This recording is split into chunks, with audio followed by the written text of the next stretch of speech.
청교도 운동과 근대 영적 각성 운동을 이 시간에 우리가 함께 좀 다뤄보도록 하겠습니다. 그 종교개혁 이후에 소위 그 대부흥 운동의 역사가 전개되기까지 그 종교개혁과 부흥 운동의 역사를 브릿지 역할을 한 두 개 운동이 있었어요. 그 운동 두 개는 하나는 청교도 운동이었고 또 하나는 소위 경건주의 운동이었습니다. 이 청교도 운동과 경건주의 운동은 근대 부흥 운동에 있어서 하나의 중요한 영적인 모체가 됐다고 이제 볼 수가 있습니다. 그 청교도 운동은 지구상에 존재했던 가장 이상적인 영적 각성 운동이었다고 그렇게 평가를 역사가들이 하고 있습니다. 그것은 뭐냐 하면 왜 그렇게 평가하냐 하면 경건의 실천, 그리고 사회개혁, 그리고 영적 각성이라고 하는 이 세 가지가 가장 완벽하게 소위 그 완성된 그 시대 또 신앙운동이 바로 청교도 운동이었습니다. 그러면서 청교도 운동은 가장 이상적인 영적 각성운동이라고 평가를 받고 있는 것입니다. 한 개인의 각성으로 끝난 게 아니라 사회 각성으로 이어지는 전형적인 모델인 거예요. 그러니까 어떤 운동이 참된 부흥이었느냐 아니면 좀 그렇지 못한 부흥이었느냐를 평가하는 절대적인 기준이 있다면 그것은 개인의 각성으로 끝났느냐 반드시 사회 각성으로 이어졌느냐를 가지고 평가합니다. 이런 면에서 이 경건주의 운동은 개인의 각성이 사회 각성으로 이어져서 소위 사회 변혁의 위대한 역사를 태동시킨 가장 역사에 아주 선명한 그 신앙의 운동이었다고 그렇게 볼 수가 있습니다. 그 영국 그 전역이 이 청교도에 이 잔재가 많이 남아 있는데 그 중에서도 이제 그 영국 런던 근처에 보면 베드포드, 그리고 케임브리지라고 하는 도시에 있는 케임브리지 대학, 그리고 옥스퍼드 대학, 이런 데는 청교도의 이 유산들이 상당히 남아있는 곳이라고 이제 볼 수가 있습니다. 그러면 소위 청교도 운동이 언제서부터 어떻게 태동됐느냐 아마 여러분들이 궁금해 하실 것 같은데 청교도 운동은 역사적으로 거슬러 올라가면 1570년 소위 케임브리지 대학의 이 토마스 카트라이트라고 하는 사람이 그 개혁을 외치기 시작합니다.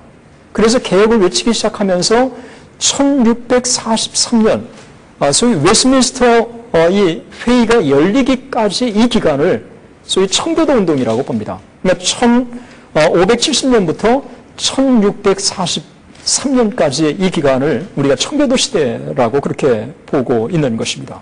그러면 왜 이 시대에 청교도 시대라고 얘기할 수 있느냐는 것입니다. 그것은 소위 평신도들의 역할, 평신도들의 위치에 대해서 새로운 평가, 새로운 회복운동이 이때 일어나기 시작을 합니다.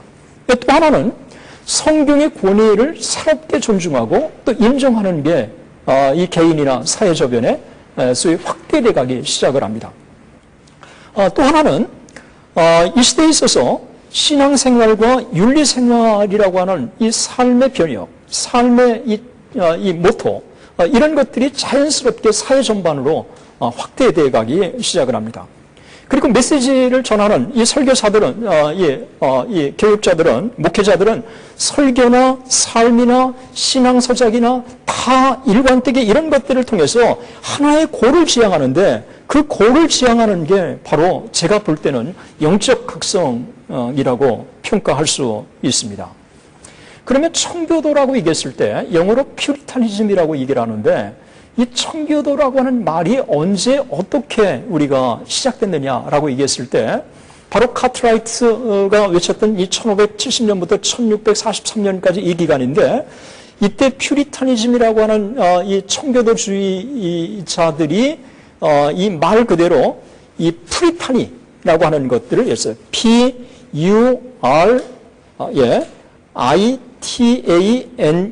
그래서 이 퓨리탄이라고 하는 말은 청교도들의 이 거룩한 삶, 그리고 깨끗한 양심을 추구하는 것을 그냥 그대로 대변해 주고 있습니다. 말 그대로 깨끗한 양심, 깨끗한 이 어떤 개혁, 깨끗한 사회, 이 깨끗한 도덕적인 이 회복, 이런 것들을 개인의 가정이나 개인이나 사회 전반으로 이 확대해 갔던 이런 일련의 움직임들이 이 시대에 나타난 것입니다. 그래서 이 시대에 이들에게 찾아볼 수 있는 것은 결국은 어떻게 우리가 깨끗하게 살아갈 수 있느냐라고 얘기했을 때 그것은 경건을 통해서다.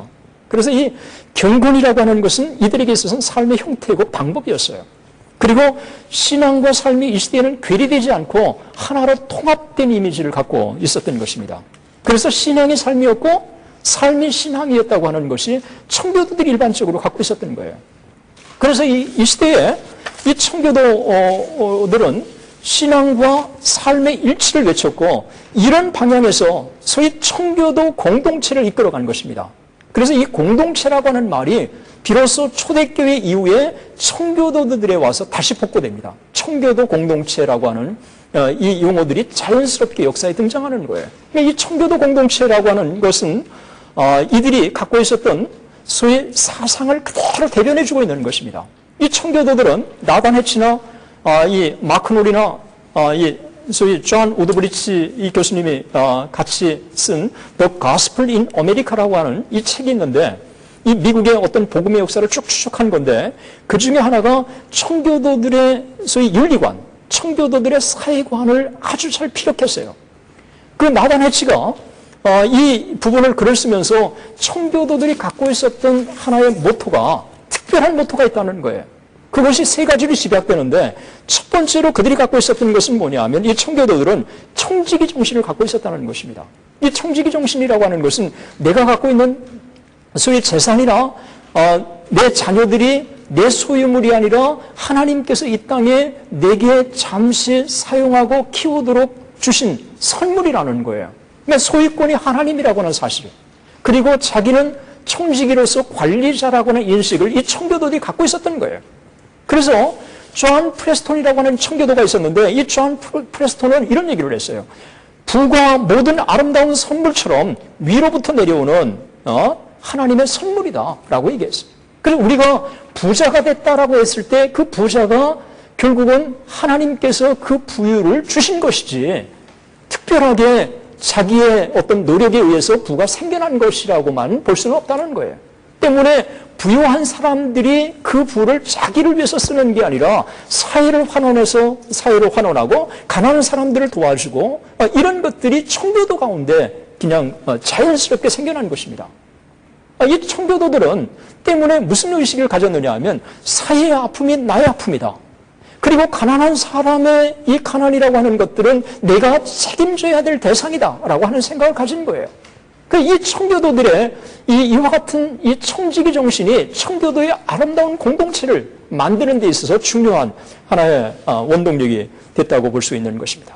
그래서 자연스럽게 이 청교도들이 두 번째로 갖고 있었던 것은 가난한 사람들을 포함해서 결국은 이 타락한 세계 속에서 함께 공존하도록 이 땅의 삶을 허락해 주셨다는 거예요.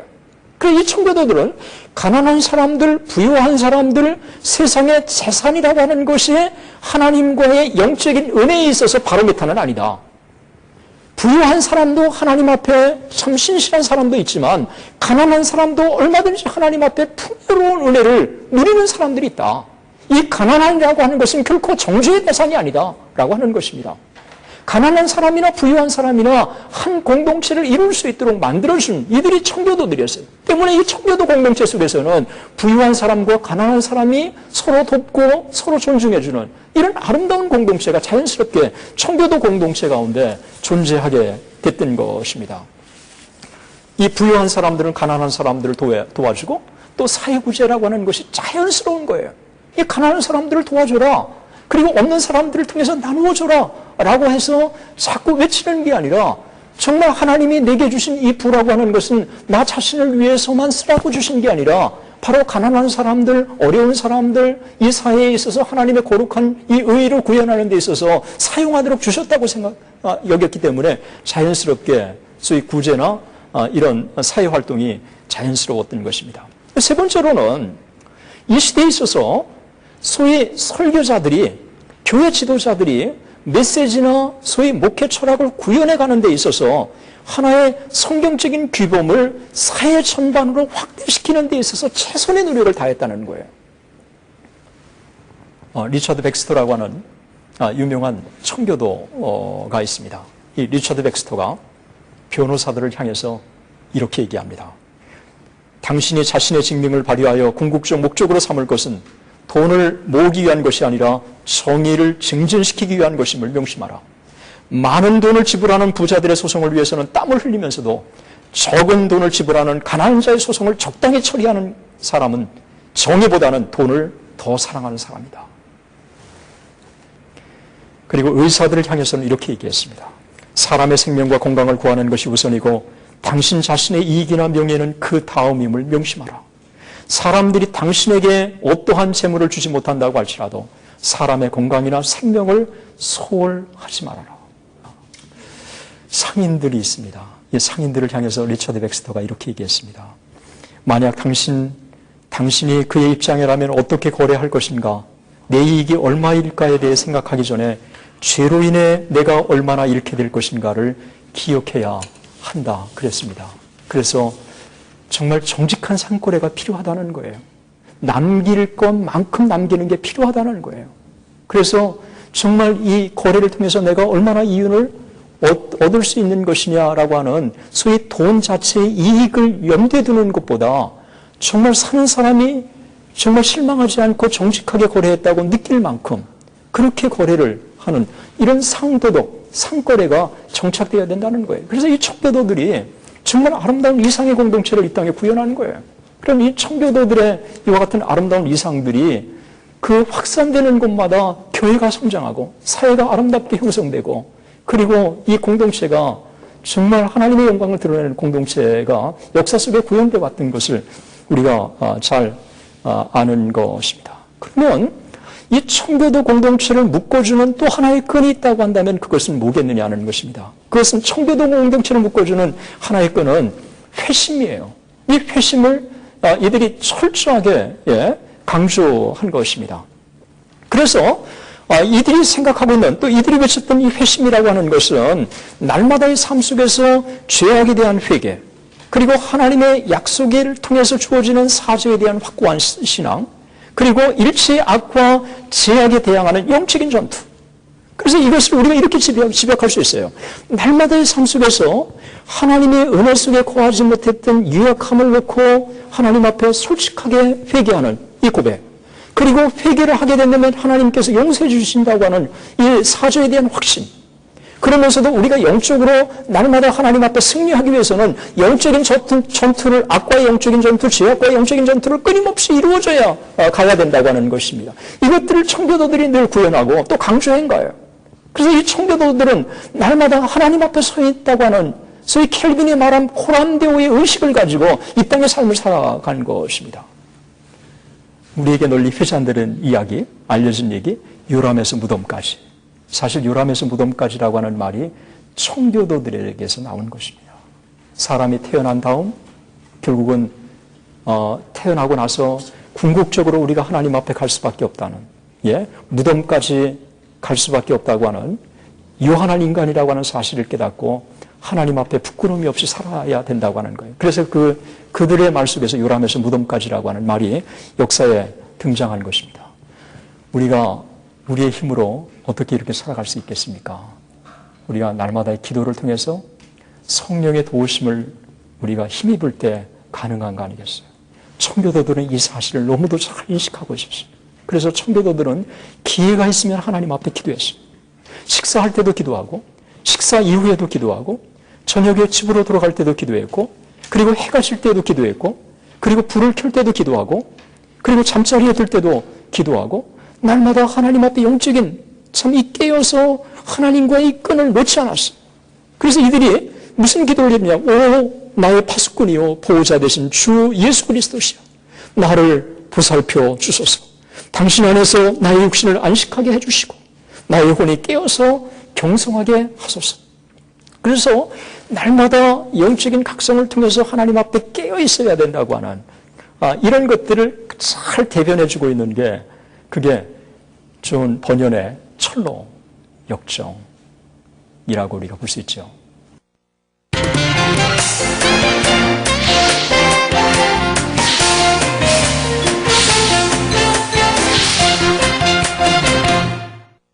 우리 존 버년, 우리 한번 잠깐 볼까요? 예, 여기 존 버년, 이 베드포드라고 하는 런던에서 얼마 되지 않는 도시입니다. 이 베드포드는 존 버년의 도시예요. 도시 한복판에 그 정말 넓은 공원이 있는데 그 공원 길 옆에 딱 들어가니까 여기 존 버년의 상이 딱 서 있었어요. 이 존 버년의 이 상을 햇빛이 반사되면서 그 얼굴과 이 몸에 살짝 비춰지는 그 모습이 너무너무 정말 아름다웠습니다. 물론 사진도 잘 찍었지만 예, 그 모습을 보면서 정말 마치 존 버년이 다가오는 것처럼 느껴졌어요. 그래서 존 버년의 고향을 한번 가보고 싶었어요. 그래서 한번 사진 보겠습니다. 이거는 웨스트민스터 사원, 청교도들의 소위 그 웨스트민스터 회의가 열렸던 웨스트민스터 사원입니다. 그 다음 여기 존 버년 시대의 집들, 보통 이런 집들의 형태를 갖고 있어요. 그러니까 이 나무들이 보면 굴곡으로 되어 있죠. 그 당시에 집에 존 버년 시대의 집들입니다. 그 다음 한번 보시면 여기가 바로 존 버년의 그 고향이었어요. 그러니까 존 버년의 이 집을 찾고 싶어서 한참 동안 헤맸어요. 뭐 사방으로 막 다니고 그런데 표시 하나가 딱 보였어요. 바로 존 버년, 버스플레이스이죠. 존 버년 버스플레이스. 여기 존 버년의 생가. 그 생가는 지금 없고 표시판만 하나 딱 있어요. 전형적인 시골입니다. 그리고 버년은 제대로 대학을 나오지도 못하고 배우지도 못한 사람이었어요.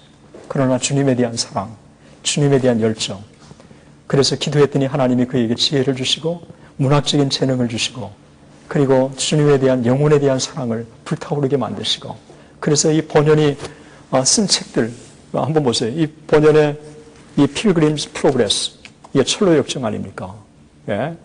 제가 영국에서 좀 오래된 책 한번 구하고 싶었던 차에 정말 하나님이 자연스럽게 이 좋은 철로 역정 원본을 구하게 하셨는데 아주 철로 역정 이 책을 통해서 얼마나 많은 사람들이 주님을 만났습니까? 길선주 목사님, 그가 처음으로 주님을 만나게 된 것도 철로 역정 아니에요. 그래서 제임스 게일이 이 철로 역정 번역한 걸 통해서 수많은 사람들이 주님을 만나게 됐죠. 존 버년의 이 Grace Abounding, 놀라우신 하나님의 은혜, 이런 소위 존 버년의 이 한 사람을 통해서 그 위대한 역사를 이루어 가시는, 그래서 이 청교도들의 갖고 있었던 깨어서 하나님과의 이 각성, 하나님과의 이 긴밀한 관계, 하나님과의 영적인 이 교제, 이런 것들이 그의 삶을 지배하는 전형적인 모델을 우리가 이런 데서 찾을 수가 있습니다. 그래서 이 청교도 영적 각성에 영향을 받은 많은 사람들이 역사에 등장하죠. 그 역사에 등장하는데 이 역사에 등장하는 소위 존 오웬이나 존 버년, 리처드 렉스터, 윌리엄 퍼킨스, 이런 사람들이 청교도의 이 지도자를 대표하는 사람들이에요. 그런데 이 청교도에 대표하는 이 사람들이 여러 가지 이 공통점이 있는데 그 중에 하나가 회심의 경험을 한 것입니다. 그리고 삶의 이 전체 사역 전체가 인간의 회심이 얼마나 중요한지, 그리고 회개가 얼마나 중요한지, 이런 것들을 누누하게 강조하게 됩니다. 그 중에 하나가 리처드 로저스라고 하는 청교도 지도자가 있습니다. 그 청교도 지도자가 자기가 어떻게 하면 하나님 앞에 더 가까이 갈 수 있는지, 그리고 하나님 앞에 어떻게 경건의 생활을 유지할 수 있는지, 그가 8개 하나에 쭉 하나씩 정리해 놓은 게 있어요. 그 8개 지침, 우리 잠깐 한번 볼까요? 첫 번째가, 우리는 날마다 하나님의 율법에 의하여 우리 생활을 올바로 검토할 때 깨닫게 되는 우리의 죄악에 대해 스스로 겸비해야 된다. 우리 죄악을 하나님 앞에 놓고 스스로 겸비해야 된다고 하는 것. 두 번째로, 우리는 날마다 그리스도 안에서 하나님의 약속을 통해 주어지는 사죄에 대한 확고한 소망 가운데 살아야 된다. 하나님이 우리의 죄를 회개하며 용서해 주신다고 하는 이 사실을 이 청교도들이 확고하게 갖고 있었던 것입니다. 세 번째로는 우리는 날마다 주님을 고요하게 추구하고 우리의 마음을 그에게 합당하게 지키며 기꺼이 자원하게 되도록 우리의 마음을 준비해야 된다. 이건 기도를 통해서 하나님 앞에 늘 하나님과의 관계를 통해서 마음의 평안을 유지하고 또 이 경건 생활을 통해서 하나님과의 이 교류가 끊임없이 이어질 때 가능하게 되는 모습입니다. 네 번째로는 우리는 날마다 일체의 악과 죄에 대항하여 우리 자신을 강력하고 단호하게 무장하며 무엇보다도 하나님을 거역하는 행위를 두려워해야 한다. 이 영적인 전투, 이런 부분들에 대해서 늘 깨어 있었던 것입니다. 누가 얼마나 깨어 있는 사람인지, 누가 얼마나 하나님 앞에 정말 서 있는 사람인지는 정말 영적인 관계에 있어서 내가 살아가고 있는지 없는지 이걸 가지고 판단을 할 수가 있습니다. 부흥운동이 한참 일어날 때는 참 영적으로 민감했어요. 그리고 이 주변에 되어지는 모든 것들을 영적으로 분별하고 또 판단할 수 있는 이런 안목들이 있어서 늘 이 영적인 전투 속에서 우리가 살아가고 있습니다. 초대교회의 그 가장 큰 도전은 기독교 박해였어요. 기독교 박해가 끝나니까 사탄은 전략을 바꿨습니다. 그것은 이단을 동원해서 교회를, 신학을 무너뜨리기 시작했습니다. 이 이단을 통한 교회 도전이 먹혀 들어가지 않으니까 사탄이 썼던 방법이 콘스탄틴 대제가 등장하면서 313년에 밀란의 칙령을 발표하고 결국은 기독교가 로마의 국교로 공인을 나중에 하게 딱 됩니다. 결국은 박해받는 기독교가 군림하는 기독교로 바뀌기 시작하면서 세속화의 현상이 등장하기 시작합니다. 그래서 혹자는 이렇게 얘기를 합니다. 콘스탄틴 대제 이후를 포스트 콘스탄틴 에이지. 오늘도 역시 콘스탄틴 이후 시대에 우리가 살고 있는 거예요. 세속화의 엄청난 도전 속에서 우리가 있는데도 불구하고 이게 사탄의 도전인 것을 깨닫지 못하고 무릎을 꿇는 현상들이 너무 많이 있습니다.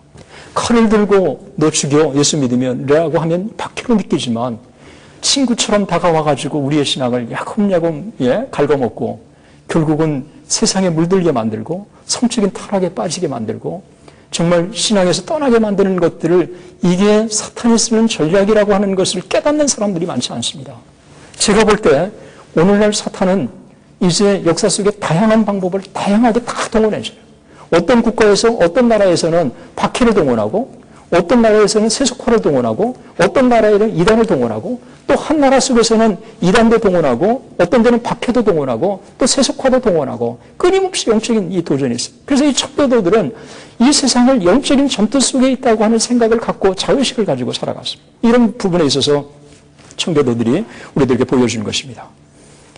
다섯 번째로 우리는 날마다 그분에 대한 경외심과 사랑을 키우고 무엇보다도 그분 안에서 즐거워하며 기회가 주어지는 대로 모든 직무 안에서 그분을 기쁘시게 하며 그의 재림을 대명해야 한다. 재림의 신앙을 그들이 갖고 있었던 것입니다. 여섯 번째, 우리는 날마다 받은 은혜에 대한 감사를 멈추지 않아야 된다. 하나님의 은혜를 헤아리는 게 참 중요한 것입니다. 믿음의 사람, 영적으로 깨어있는 사람, 하나님 앞에 귀한 그릇으로 쓰임받은 사람들은 아무리 주변이 정말 열악하고 소망이 없다고 할지라도 그 가운데 하나님의 은혜를 헤아렸어요. 참 이게 믿음의 사람들인데 이게 청교도들이 늘 날마다 주신 하나님의 은혜를 헤아리는 안목이 그들에게 있었던 것입니다. 일곱 번째로 날마다 이 모든 일에 있어서 끈기와 일관성을 가지고 경성하고 기도해야 한다. 그리고 여덟 번째, 우리는 날마다 하나님과의 평화를 지키고 유지하며 그 안에 거해야 된다. 그래서 하나님 아래 끊임없이 이들이 거하려고 하는 아주 일련의 노력들이 있었습니다. 이 브래드포드라고 하는 이 청교도 지도자 중에 한 사람인데요. 그의 그 논문 중에서 6과 0이라고 하는 게 있고, 그 다음에 중생의 은혜를 강조하고 또 회개에 대한 설교를 그가 이제 많이 외쳤는데, 그 중에 회개를 촉구하는 이 글에서 이렇게 얘기합니다. 사랑하는 여러분, 여러분의 죄를 회개하십시오. 여러분은 여러분의 지체를 악마를 섬기기 위해 거듭거듭 지혜에 바쳐왔기 때문입니다. 여러분의 혀는 욕하고 거짓말하고 아첨하고 꾸짖고 조롱하고 놀리고 헛되이 말다툼하고 자랑하는 데 사용하여 왔습니다. 여러분의 손은 훔치고 뒤지고 나태하고 싸움질하는 등의 일에 사용되어 왔습니다. 여러분의 발은 도망치고 악의 길을 행하고 춤추는 데 사용하고 귀는 헛된 우화, 거짓말, 허탄한 이야기, 악한 것들을 듣는 데 사용해 왔습니다. 그러므로 이제는 여러분의 지체를 경건해 드리시기를 바랍니다. 이 부분을 제가 보면서요, 어쩌면 청교도 시대하고 이 시대하고 너무 그대로 오늘 이 시대에 우리들에게도 그대로 적용될 수 있는 외침입니다. 우리의 귀, 우리의 발, 우리의 눈, 우리가 어떤 시각을 갖고 있었는지, 그래서 이들이 기회가 있는 대로 하나님 앞에 참 이 회개, 이런 죄에 대한 자기 자신을 돌아보면서 이기기 위해서는 결국은 그들이 하나님 앞에 날마다 무릎을 꿇고 기도하게 되고 성령의 도우심을 간구한 거예요. 그래서 청교도들에게 있어서 자연스럽게 그들의 관심사가 성령론으로 귀착될 수밖에 없습니다. 종교개혁 시대에는 성령론이 그렇게 큰 주제가 아니었습니다. 칭의론이나 이런 것들이 주된 주제였지, 성경의 권위. 그런데 청교도에 와서 자연스럽게 성령론이 중요한 주제가 되었고, 청교도의 모든 지도자들이 성령론을 연구하기 시작한 것입니다. 그 중에 한 사람이 존 오웬의 일련의 작품들 중에서 성령론은 하나의 대표적인 작품이라고 볼 수 있습니다. 성령의 사역을 잘 정리하기 시작하니까 결국은 이 성령의 사역 정리가 결국은 부흥운동으로 이어지는 것입니다. 오늘날 최대의 주제는 20세기에 들어와서 최대의 주제는 성령론입니다. 이 성령론에 대한 바른 이해가 참 필요한데, 이 성령론에 있어서 청교도들은 구원의 은혜에 개입하신 그 성령께서는 우리의 신앙의 삶 속에서도 지속적으로 개입하신다고 하는 것입니다. 그래서 그들이 갖고 있었던 것은 악할지라도 자식에게 좋은 것으로 줄 줄 알거든 하물며 너희 천부께서 구하는 자에게 성령을 주시지 않겠느냐. 세상을 이기기 위해서는 반드시 성령의 충만을 받아야 된다는 거예요. 우리 인간의 힘으로는 세상을 이길 수 없다는 것입니다. 그래서 날마다 기도 가운데 성령의 은혜를 사모하고 성령의 도우심을 구하는 것들이 청교도들 가운데 공통적으로 나타났어요. 이 뚜렷한 성령을 통한 회심, 그 중에 대표적인 사람이 바로 퍼킨스였습니다. 이 퍼킨스가 그렇게 술을 좋아했어요. 정말 그 술에 그냥 빠져있는 사람이었어요. 그 동네에서도 너무 유명했어요. 근데 어느 날 술에 취해가지고 집으로 막 들어오는데 어떤 집에서 야단을 치는 거예요. 야단을 치는 거를 가만히 들으니까 너! 그러면서 그냥 아이를 야단치는데 너 정말 계속 그러면 퍼킨스한테 데려갈 거야? 그러는 거예요. 그러니까 이 퍼킨스가 그거를 딱 듣고 나서 정말 충격을 받았죠. 그리고 하나님 앞에 기도하기 시작했죠. 그리고 나서 퍼킨스가 새로운 사람이 돼서 이 퍼킨스가 결국은 경건주의 운동으로 이어지는 하나의 브릿지 역할을 합니다. 그래서 퍼킨스 밑에 훌륭한 제자들이 에임스나 이런 일련의 사람들이 공부를 하고 화란에 가서 경건주의 운동을 본격적으로 전개하기 시작한 것입니다.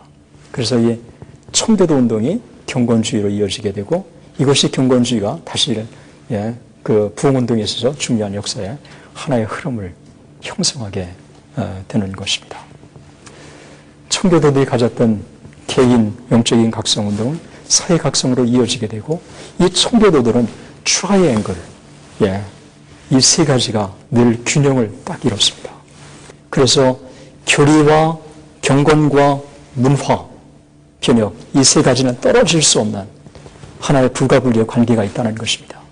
이와 같은 청교도들이 갖고 있었던 이상적인 모토, 그것은 하나님과의 바른 관계 속에서 생겨난 영적 각성운동의 토대를 두고 있고, 이와 같은 것들이 청교도 이상이 청교도 이후에 수많은 사람들에게 엄청난 영향을 미쳤습니다. 스펄전, 로이드 존스, 존 스타트, 그리고 제가 존경하는 사람 중에 한 사람인 제임스 패커, 소위 knowing God이라고 하는 하나님을 아는 것, 그거는 다 켈빈과 청교도들의 이상에서 나온 것입니다. 청교도들 갖고 있었던 이와 같은 이 아름다운 모토가 다시 우리 가운데 회복되어 가면 좋겠습니다. 감사합니다. 이 프로그램은 선교지의 교회를 세우는 힘찬 첫걸음, 드림온과 함께합니다.